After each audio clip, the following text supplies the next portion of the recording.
Cletus McFarland wasn't born into racing royalty. He didn't grow up chasing trophies on dirt ovals or grinding it out in junior karting leagues hoping a team scout would notice. He didn't have millions in sponsorship money or a famous name to fast-track him to the top. He had something different. He had a camera, a turbocharged Mustang, a wild idea, and a YouTube account. And somehow that turned him into one of the most polarizing figures in American motorsports. Cletus, real name Garrett Mitchell, started out filming wild burnout contests in parking lots and grassroots drag races on weekend nights. It wasn't polished, it wasn't scripted, it was loud, chaotic, unpredictable, and it was real. Real enough that people watched, millions of them. Before long, Cletus McFarland wasn't just a guy with a GoPro. He was a brand, a movement. Someone who could sell out racetracks not with corporate partners or sanctioned race events, but with his own homegrown ideas like Cletus and Cars and the now iconic Freedom 500. He built a racing empire outside the system, and that's exactly why his jump into the system, into NASCAR, sent shockwaves through the paddock. In 2025, Cletus made the jump from showrunner to competitor. He suited up in the ARCA Menard Series, the traditional launching pad for NASCAR hopefuls. His first race was at Daytona, and the debut couldn't have gone worse. A major crash knocked him out early. Critics erupted. "This is what happens when you let influencers pretend to be drivers," they said. But if you thought that would scare him off, you don't know Cletus. He didn't quit. He studied tape. He owned his mistakes. He reworked his car setups. He doubled his investment, not in content, but in coaching, real racing mentorship, veteran pit crews, experienced spotters. He wasn't just trying to survive anymore. He was trying to earn respect. And that's where the story gets interesting, because a lot of people in the garage didn't know what to make of him.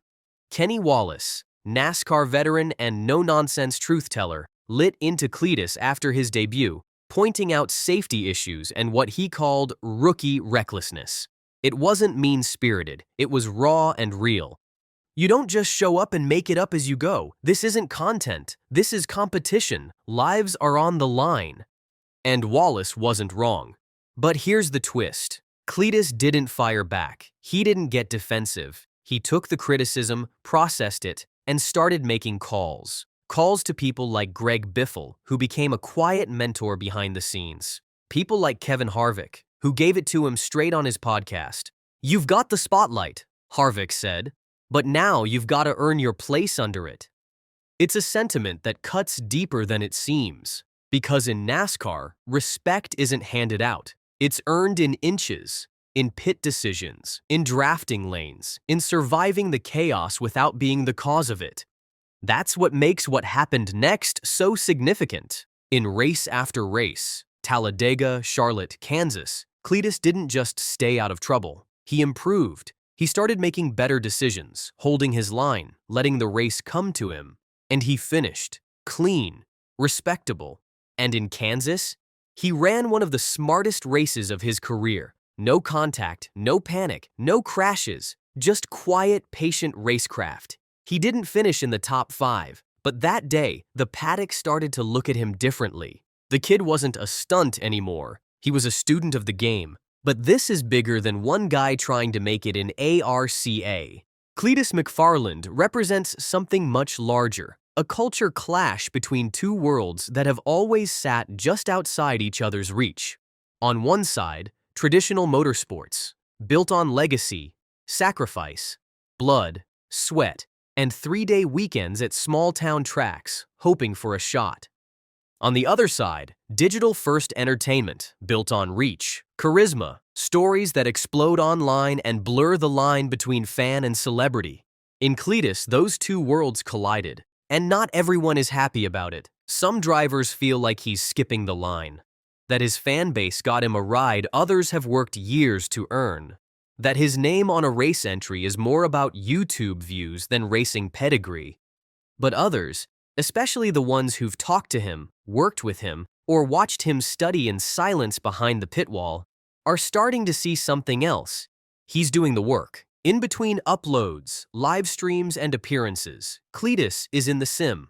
reviewing telemetry, hiring race engineers, sitting in on strategy calls, listening, asking questions, making mistakes, and then fixing them. He's not the loudest guy in the garage anymore. And for NASCAR, the timing of all this couldn't be more perfect or more complicated. The sport is in transition, viewership is aging, attendance is down in some places, and the younger audience, the one raised on TikTok, Twitch, and YouTube, often sees NASCAR as something their dads watched. Cletus breaks that cycle. He's bringing in fresh fans. Fans who understand the drama, the danger, and the joy of racing, not because they watched it on cable, but because they saw it through his lens, through his excitement, his mistakes, his growth. To those fans, he's not a gimmick. He's their guy.